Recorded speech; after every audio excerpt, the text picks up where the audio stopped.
Hello everyone. इस video में हम इंग्लिश की फर्स्ट पाइट बुक का चैप्टर 8 रीड करेंगे जिसका नाम है the Sarman eight बेनरास।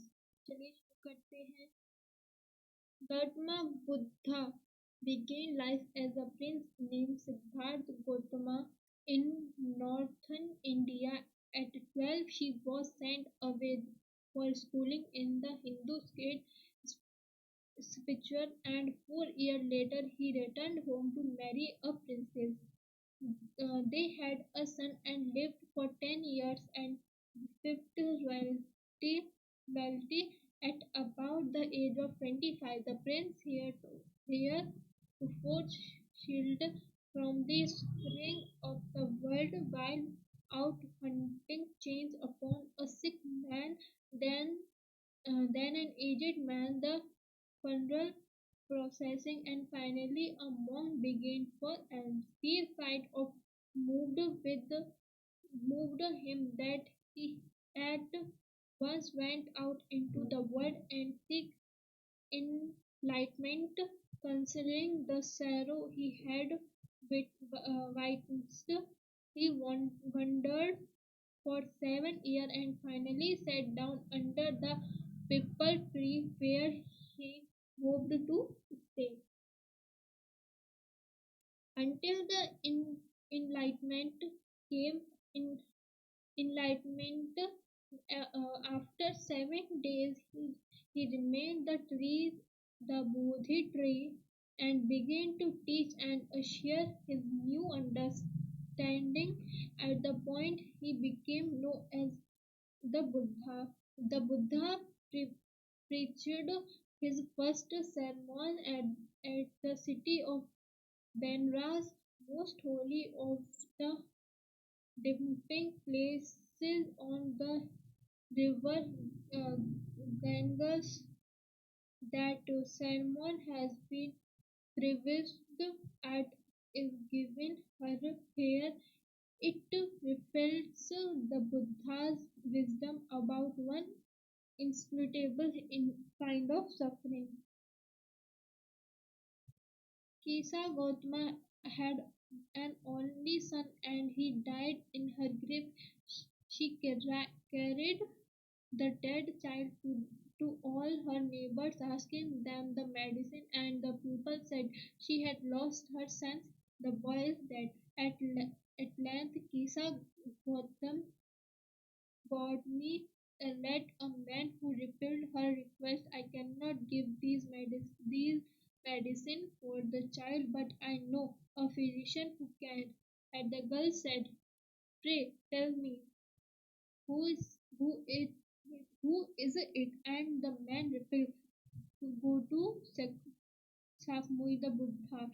Kisa Gautama repaid the Buddha and cried, "Lord and Master, give me the medicine and that will cure my boy." The Buddha answered, "I want a handful of mustard seeds."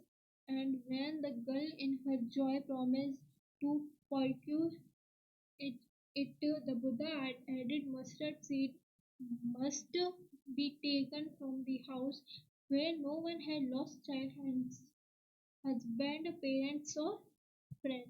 Poor Kisa Gosma now went from the house to house, and the pupil patted her and said, "Here is mustard seed, take it." But when she asked, "Did my son or daughter or father or die in your family?"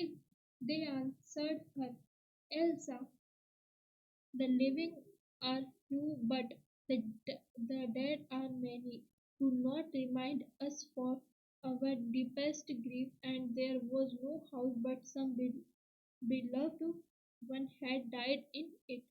Kesa Fatima became weary and hopeless and sat down at the wayside watching the lights of the city as they flicked up and there, excusing again at the last. A darkness of the night reigns everywhere, and she considered and the fate of men, they that their lips flicker up and excused again, and she thought to herself, "How selfish I am!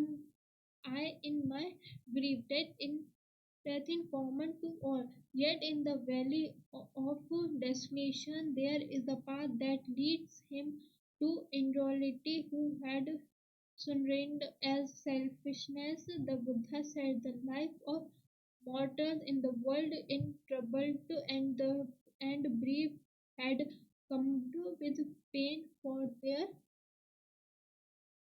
for there is not any means by which those that have been born can avoid dying after reaching old age.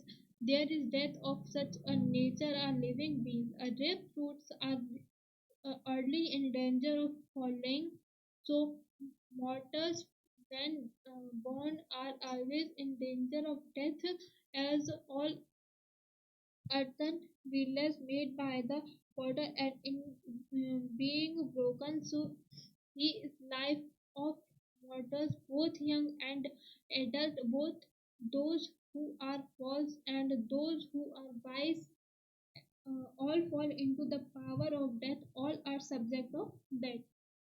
Of those who overcome by death depart from life, a father cannot save him, nor kinsman their relation marks, while relatives are looking on and lamenting deeply. One by one, mortals are carried off like an ox that is led of the slaughter. So the world is fatally with death and decay.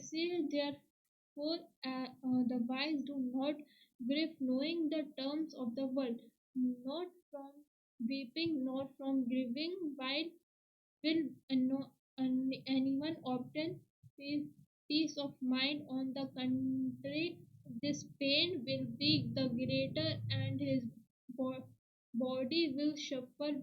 He will make himself sick and fail.